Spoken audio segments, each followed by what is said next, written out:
Now, this is a little ahead of your time, but you may have stumbled on this one, Ryan. But the character's name was Shoot. I'm gonna go college. Final answer? Yeah. College. Sorry, actually, Shoot was actually a wrestler in high school in the movie Vision Quest, 1985. Oh, good movie. I have seen that movie. Shoot was like the biggest, most developed high school athlete I've ever seen in all of the fictional movies that I've ever seen. He was probably the most. He was a beast before Beast was even conceived. All right, Jay. Jay, we got 6, 7, 8, 10, 11, 13, and 14. Let's go 14. All right, we'll do about 3 more maybe. 14 is actually, this is another pretty good one. Pepper Brooks.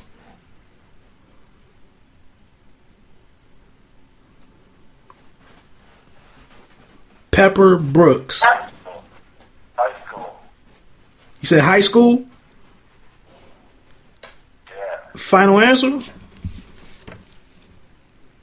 Yeah. All right, you're wrong on that one. Pepper Brooks was from Dodgeball, a true underdog story, 2004. That was actually Jason Bateman's character.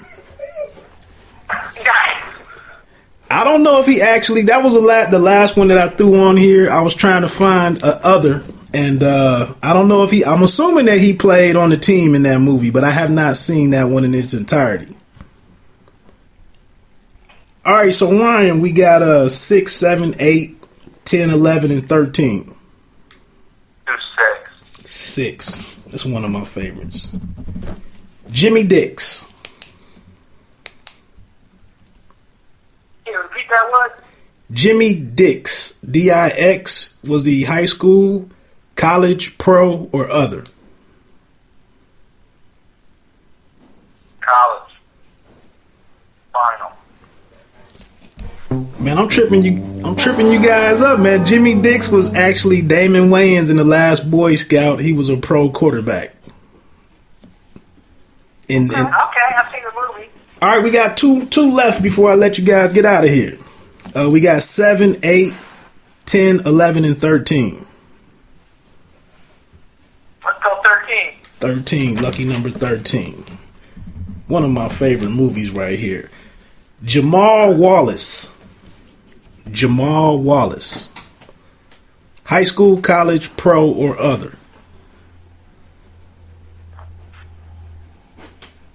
Man, you got some good ones. I have no clue on this one. Any guesses?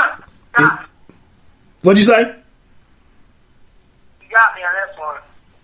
Let me get a guess from one of you. College. Final.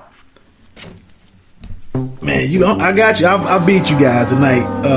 Jamal Wallace. Yeah, you got it.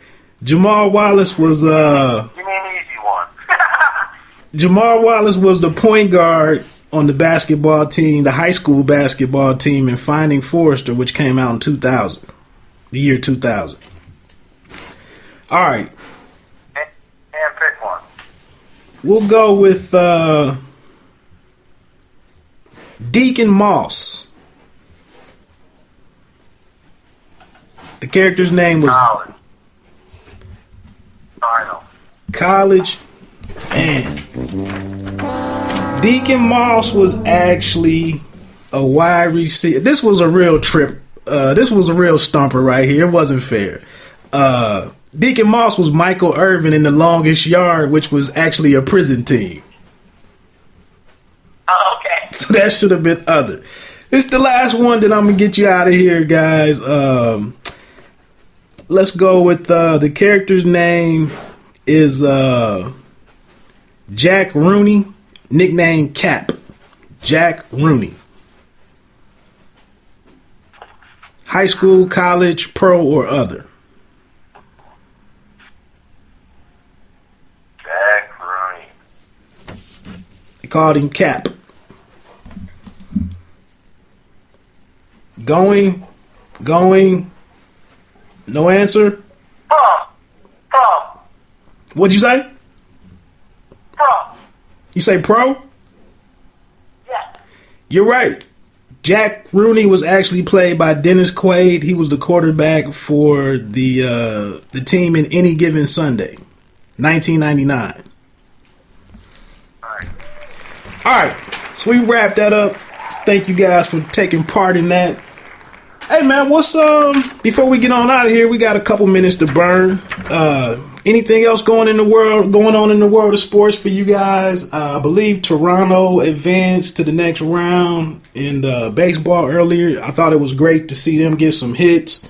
The Cubs took down St. Louis and we'll go to the next round. Anything else out here for you guys? Michael Vick's come from behind victory on Monday night. Anything? I'm gonna go with you with the Cubs. I'm a Cubs fan rest of the season. Yeah, I've never hated the Cubs. I mean, I am a Tigers fan, but that's one of the teams that I like to see do well. I'm kind of an underdog fan in general, but yeah, me too. Right, so I was, and then I get, being that I am just an hour away from Cincinnati. I never root for anything to go well for St. Louis. But one thing about the Cubs, just to have all of that youth on the team, it's just great to see a team, of young guys who might be together for the next 3, 4, 5 years. So, yeah, I think I'd like to see them versus Toronto for all the marbles, I guess. That'd be a good matchup. Anything from you, Ryan? No, man, I'm just ready for Saturday. Like I said, there's not a whole lot of work getting done this week.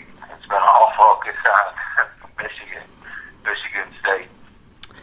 I agree, man. I agree. So, hey, man, I'm going to let you guys get off of here so I can try to get this show posted. I appreciate you giving me a call tonight, working along with me, and being on time, actually a little earlier than I was. Hey, Jay, it's been great to meet you. I hope to speak to you in the future. I'll see you on Twitter. Ryan, we'll be in touch definitely. And you guys have a fun, safe weekend, Saturday. Hey, Ryan, before I do go, what about those Lions, man? Wow, we don't talk Lions. Oh, man. What about your Patriot? How about Golden Tate's comments? I'm not up on that. What was said? Basically said that the fans gave up on not knowing that the past 15 years what fall past 30 years the Lions fans have been through. So then he came back and he said that, I'm sorry, I didn't realize, what these fans have been through. Coming from, a guy who played at Notre Dame, then he goes to Seattle, wins the Super Bowl, then he won the Super Bowl. And he's on that team. Yeah, he won the Super Bowl with him, then he comes to the Lions and said, all the fans gave up on me. No, we're used to losing. Yeah. So, like I said, man, you got to find another team in the NFL, so I go with the Patriots. I don't blame you. Like I said, like I told you last week, my team in football is actually the Washington Redskins.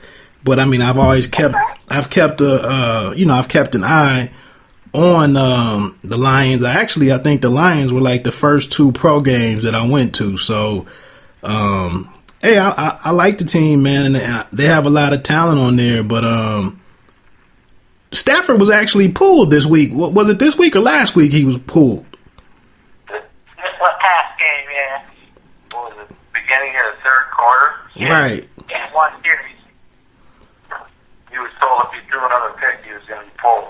Right. So big Dan Orlovsky went in. Hey, do you think I'm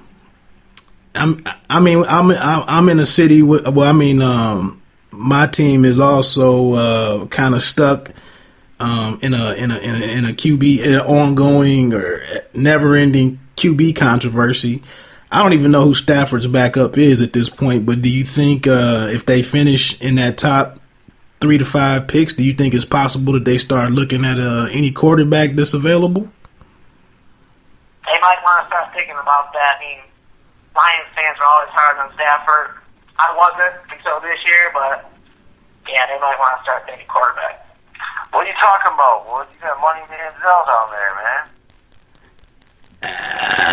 Man. I don't, McCown is balling. I mean, he doesn't have the greatest record or anything. I mean, but what he threw for like 450 yards this weekend. So the Browns are kind of like that's just a unique, very troubled organization. And it's not fair for them because they're in a very tough division with the organizations that are Pittsburgh and Baltimore, and then you follow that up with also having Cincinnati in there, who's drafted extremely well over the last 10 years, and obviously Baltimore and Pittsburgh do very well in team building year in and year out, and then when you have the Browns who've kind of scrapped everything and rebuilt every year for the last 8, 10, 12 years. I mean, it's kind of hard for them to compete with the steadier organizations in that division. Yeah, the Lions are the same. We're getting ready to get out of here, but it's just it's unfortunate, man, because when you get a wide receiver on the level of Megatron, and you got a quarterback who, 2 years ago was making all of the throws and still, has a lot of arm talent and kind of has that Brett Favre on-field personality, and to now see him kind of regress and, look lost out there, and like you said, possibly be on the cusp of being a quarterback that they move away from. I mean, I just didn't see us being here, 2 years ago. I thought he was definitely a young quarterback that was on the come that, could get up into, that could be a guy that could possibly replace, Brady and Manning as some of these older guys get out of there. But, he's kind of at a crossroads now. Right. Yeah, definitely. So, hey, well, I'm going to let you guys get off of here. Like I said, I'm trying to get this episode up. Look out for me on Twitter. I'll get some links out to you guys later on. And, we'll check out what happens Saturday. And hopefully next week we can come back and do it again. I don't know what the games are off the top of my head, but, I mean, we'll definitely have to do something big for that late November game. Oh, definitely. All right. Sounds good. Thanks, Ryan and Jay. Take care, brothers. No problem, man. We'll talk to you. Yep. All right, so had some good guests on tonight. Threw a little trivia in there. Kind of looked at this Michigan State-Michigan game. Tried to go out there and talk about some other current events in the world of sports. Houston is actually up 2 now over Kansas City in the top of the 4th, and my man who used to be down the road in Cincinnati is on the mound for KC, and he's had a hard time, performing in the postseason, but just got a strikeout. So we'll see what happens here. And Cueto. I'm just not used to seeing him in that Kansas City Royals uniform, but I think this is game 5 right here. And they just struck out Rasmus. So I'm going to quit rambling on. Hey, I appreciate it. $1 million for anybody that pressed play and made it this far. Again, I want to shout out my team real quick. A lot going on with us, but OneTakePodcast.com. Got my content up on GoingFor2.com. You can check me out, Pay Me No Mind show or contact me, Pay Me No Mind show at gmail.com. I'd appreciate any communication, criticism, some questions, some stuff to talk about on air, possibly anything. So again, I'm gonna get ready to get out of here, man. There's some boxing coming on. Everybody enjoy all the games this week. Any of my fight fans out there, it's a podcast up right now featuring Boxing Genius with a J. Check that out. Like I said, I'm getting ready to check out Devin Alexander. Peace.